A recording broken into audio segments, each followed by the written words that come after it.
Es una agresión en toda la línea.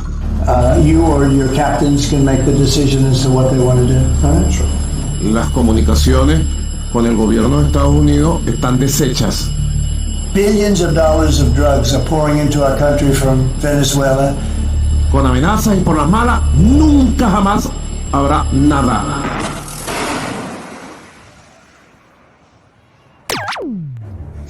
Bueno, qué apertura, Ramiro. Impresionante. Tenemos auspicio este bloque, fíjese, estamos con... A ver. La casaca de la vino tinto de fútbol, la chomba oficial. Le agradecemos al Ministerio de Deportes de Venezuela por este obsequio. Y nos metemos de lleno, en algún tema que está relacionado con todo lo que veníamos hablando, que es la presencia de Estados Unidos en nuestra región, la importancia que tiene y los distintos escenarios que pueden derivar y los distintos mecanismos, ¿no? Porque estuvimos hablando bastante de Argentina, la intromisión directa en una elección a partir de las declaraciones primero los tweets de Scott Bessent, después las declaraciones de Donald Trump, el desembolso de dinero, el swap, la compra de pesos, etcétera. Pero por otro lado, vemos en otras regiones, como en lo que es Venezuela y Colombia, donde está el Mar Caribe, la presencia militar de los Estados Unidos. Algo que es preocupante porque es la presencia militar más grande desde lo que fue la invasión de Estados Unidos a Panamá en 1989, cuando fueron allí a capturar al presidente dictador Manuel Noriega. En estos momentos hay casi 10.000 efectivos norteamericanos en el Mar Caribe, hay barcos, hay aviones de vigilancia P-8, hay cazas F-35 y hay también miles de soldados entrenando en Puerto Rico con equipamiento de asalto anfibio. Y además, en los últimos días también hubo sobrevolando allí el aire internacional bombarderos B-52. Así que es una presencia muy importante y recordemos un poquito que esto comenzó el pasado 2 de septiembre cuando las fuerzas norteamericanas derivaron una lancha en aguas venezolanas diciendo que se trataba de narcotraficantes pertenecientes al Tren de Aragua. Desde ese momento hasta ahora, al menos fueron derribadas 14 embarcaciones, no solo en aguas venezolanas, sino también en colombianas, y al menos murieron 57 personas. Cuando se derivó la primera lancha desde Venezuela, Maduro dijo que había sido algo creado con inteligencia artificial, lo que pasa que después empezaron a hablar familiares de los muertos en esa lancha, entonces resultó difícil seguir con esa narrativa.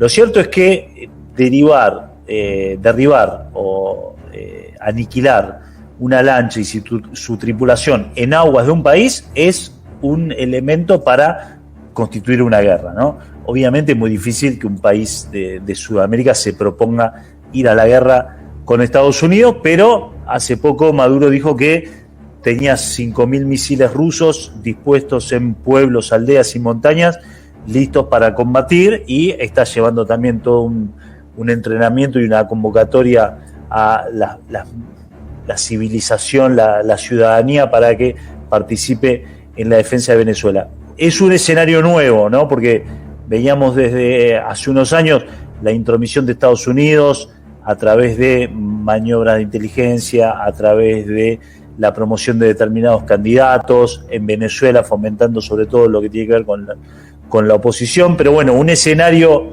militar es nuevo. La pregunta acá que se abre es, ¿Estados Unidos tiene la intención final de invadir ya de manera terrestre Venezuela? Bueno, es una incógnita. Hay distintas posiciones, distintas lecturas, y también, bueno, ¿cuál es la motivación de Venezuela de llevar esto a este terreno, ¿no? Porque vemos cómo Trump además tiene esta hiperactividad, apuesta en Argentina, está apostando también, como decíamos en el primer bloque, a la extrema derecha en Chile, apuesta también a la oposición al gobierno colombiano en Petro, tiene fichas también puestas en lo que suceda en las próximas elecciones en Brasil el año que viene, y directamente allí en el Mar del Caribe apuesta a una intervención militar. Bueno, por un lado, Estados Unidos tiene motivación electoral. El año que viene hay elecciones de medio término en Estados Unidos y toda una base electoral que está identificada con cierta cruzada de Estados Unidos en contra de la migración se vería reforzada con esto. Al mismo tiempo, también las políticas antimigratorias generaron algunas grietas en los Estados Unidos por lo que fue la deportación de personas que no tenían nada que ver con el Tren de Aragua, que estaban establecidos hace mucho tiempo, y generó cierta crisis en el voto latino, que históricamente fue demócrata, pero que en las últimas elecciones, si bien los demócratas ganaron el voto latino, se redujo muchísimo la diferencia. Es decir, los republicanos con el liderazgo de Donald Trump avanzaron muchísimo en el voto latino. Una intervención militar en Venezuela reforzaría esa posición anti-Venezuela que tiene en general el migrante norteamericano que está en los Estados Unidos, lo mismo que el cubano. Por otro lado, también tenés la situación geopolítica que tiene que ver con que hubo un avance de China, Rusia en menor medida, pero China sobre todo con su política de la franja y la ruta, el desarrollo de infraestructura, un puerto gigante en Perú, inversiones en Ecuador, inversiones en Chile, inversiones en Venezuela, inversiones en Colombia, incluso en Argentina. Entonces, poner un foco ahí importante en un país como es Venezuela, con un régimen totalmente opositor a los Estados Unidos, sería también una playa de entrada para frenar lo que tiene que ver con el avance chino. Al mismo tiempo, serviría para matar a otro pájaro de un tiro, o por lo menos debilitar a otro pájaro que se encuentra bastante debilitado, que es Cuba, porque Venezuela es uno de los principales asistidores de Cuba, que está en una situación económica muy precaria, con una crisis energética fulminante, y su principal asistidor, proveedor en materia de hidrocarburos es Venezuela. Entonces, debilitar a Venezuela también es debilitar a Cuba y a Nicaragua, que son identificados con los focos de mayor resistencia a los Estados Unidos, y que Estados Unidos a su vez los busca identificar con el terrorismo. Entonces ahí hay situaciones para entender un poco cómo a Trump esta avanzada sobre Venezuela lo beneficia en distintos planos. Ahora bien, ¿es posible una intervención militar hoy en Venezuela? Bueno, ahí es más complejo. Con estos 10.000 soldados no le alcanzaría para invadir Venezuela. Cuando invadieron Panamá, lo hicieron con 26.000 soldados. Y un costo también de costos humanos, algunos soldados norteamericanos fallecidos, 516 panameños fallecidos, y estamos hablando de un país mucho más chico que Venezuela. Entonces ahí también aparecen algunos fantasmas que tiene Estados Unidos, como el fracaso que tuvo en Afganistán, la resistencia que hay del pueblo norteamericano a que haya víctimas norteamericanas en conflictos directos, porque Estados Unidos juega mucho a partir de terceros, ¿no? Juega en Ucrania con Zelensky, juega contra China en Taiwán a partir del gobierno de Taiwán, y así sucesivamente. Ahora, meterte vos directamente y poner vos los costos de soldados, los costos en vidas humanas, puede ser un peligro para Venezuela. Entonces ahí me parece más que... Y después también hay otro elemento que influye, que algunos hablan que Trump tensa la cuerda, pero en los momentos más álgidos retrocede, ¿no? Entonces hay que ver. Maduro se ha demostrado muy plantado, ha contestado con fuerza narrativa y con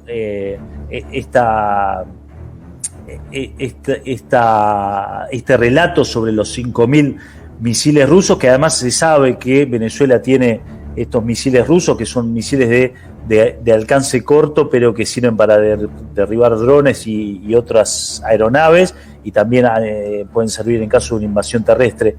Entonces, allí hay que ver hasta qué punto Trump llevaría hasta el final. Lo cierto es que sí es una situación la que está poniendo Trump en el Mar Caribe que genera temor en toda la región. Y además hay que decir que empezó con Venezuela, pero luego también acusó al presidente Gustavo Petro de ser un narcopresidente, un terrorista, de estar vinculado con el narcotráfico, y ha también derribado, aniquilado varias lanchas colombianas.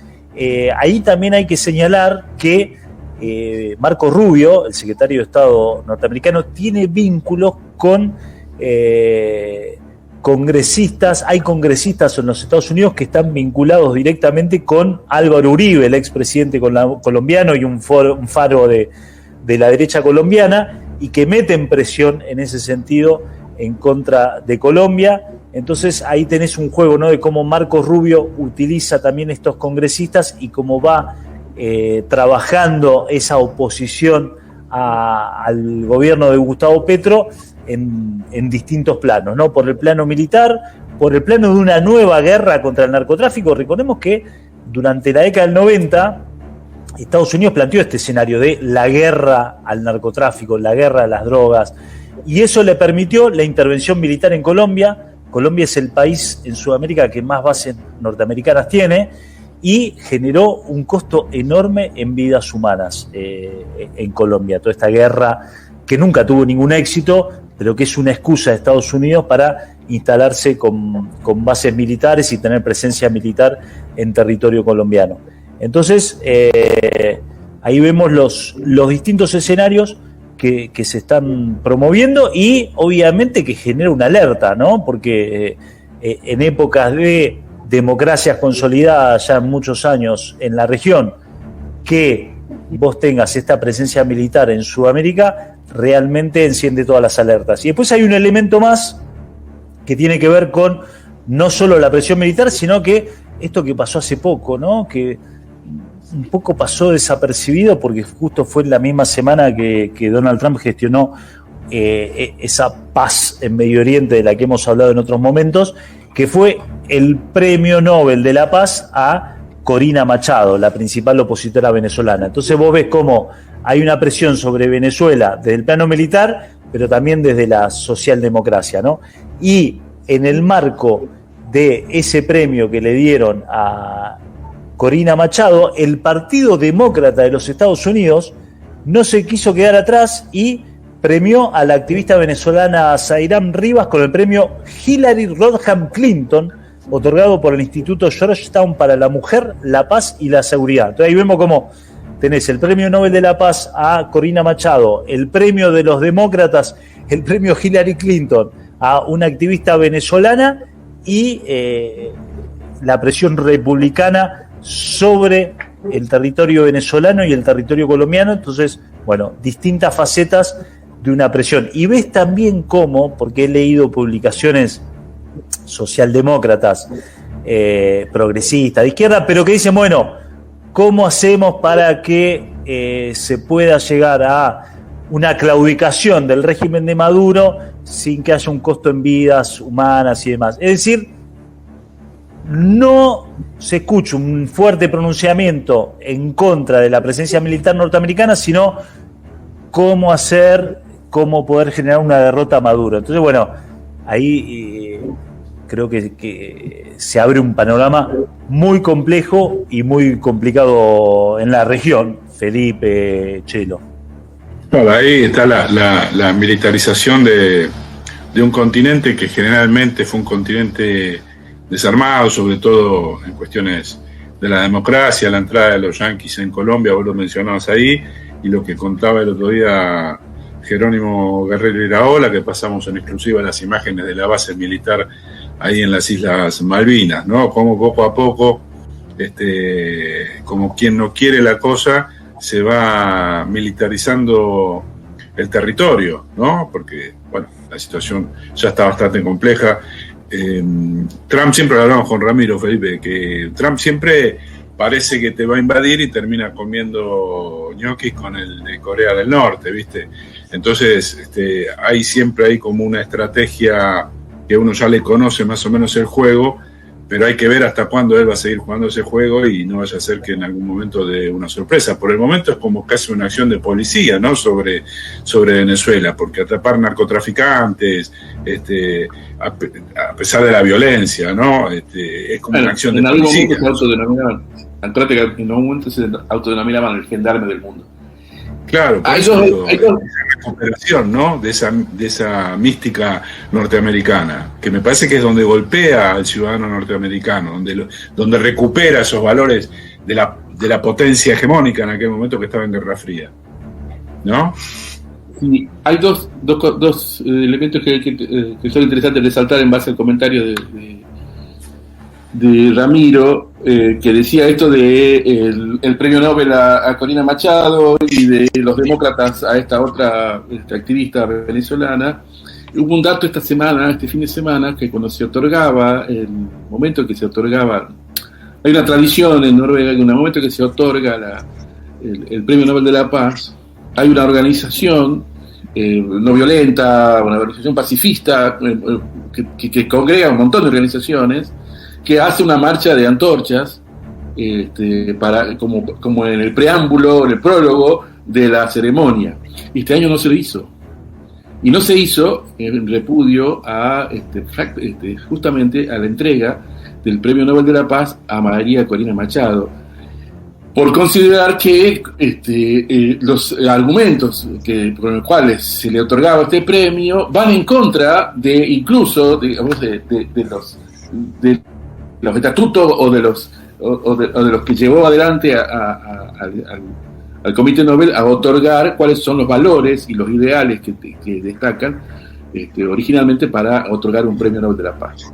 Digamos, es interesante, pero también es cierto que le entregaron a Obama el premio Nobel de la Paz, que se cansó durante los 8 años de presidencia de bombardear e invadir lo que se por la frente. O sea, también no es la primera vez que hace una cosa así el Comité Nobel. Y el otro Pero fíjate vos, Felipe, qué interesante esto, porque cuando sale el premio a Corina Machado, que justo porque fue esa semana que Trump llamó a esa cumbre en Egipto para firmar la paz, de alguna manera no ocupó o pasó más desapercibido, y uno dijo, qué raro, Corina Machado, con lo que está haciendo Trump en Medio Oriente.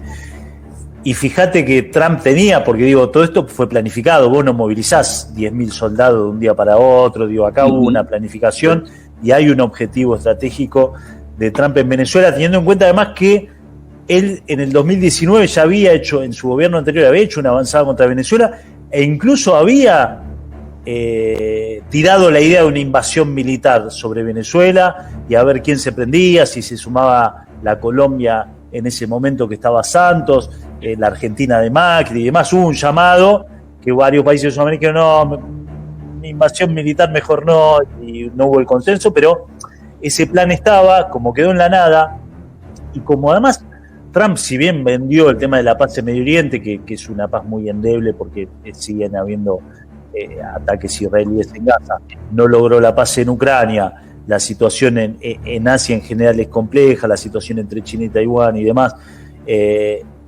ahí como que quiere también anotarse un porotito en Venezuela, y ahí ves cómo también esto de los premios Nobel es parte también de un entramado político, que obviamente hubo presiones para que este premio se lo den a Corina Machado, y teniendo en cuenta por qué también hago toda esta crítica a la socialdemocracia, al progresismo, porque uno puede hacer 1000 críticas a los últimos pasos de lo que ha sido el proceso de el socialismo del siglo XXI, del chavismo en Venezuela, y que se ha ido aislando, y que en las últimas elecciones quizás faltaron algunas garantías y demás, pero cuando uno ve la oposición venezolana, que ha sido ultraviolenta, que ha promovido sin fines un montón de golpes de Estado, que ha incluso fundado un Estado paralelo y ha vaciado de dinero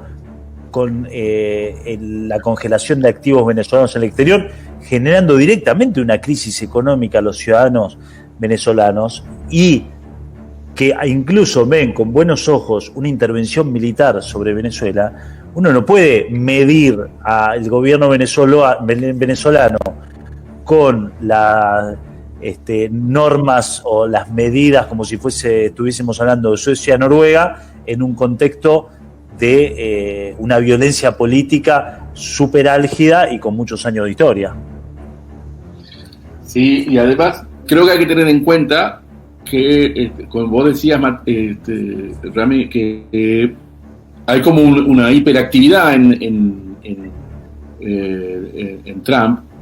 Creo que hay que tener en cuenta de que esa hiperactividad puede llegar a deberse en que estos son sus últimos 4 años. Este es su segundo mandato y claro, según la Constitución de Estados Unidos no tienen una reelección. No dejó pasar un mandato y viene de nuevo y se renueva. No. Entonces está poniendo todos los huevos que hay que poner.